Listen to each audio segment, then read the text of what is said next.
नमस्ते दोस्तों, मैं आज आप लोगों के लिए लेके आई हूँ बहुत ही सिंपल एंड ख़ास रेसिपी। वो है आलू का पिकल, वो भी बिल्कुल ऑयललेस से। तो पहले हम आलू को उबाल लेंगे, उसके बाद उसका छिलका निकाल के मिर्ची को फ्राई करेंगे। उसके बाद फर्मेंटेड फिश इसके साथ मिक्स करेंगे।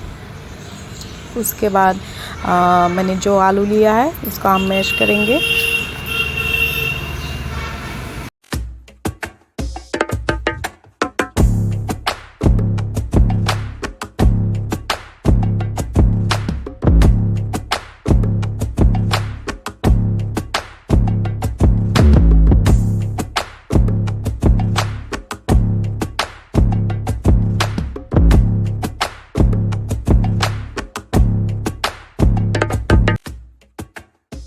तो अभी हम इसके साथ ऑनियन मिक्स्ड करेंगे। अगर आपको पसंद नहीं है तो आप स्किप कर सकते हो। तो तैयार आलू का पिकल। तो प्लीज़ लाइक कमेंट शेयर करना मत भूलिएगा। थैंक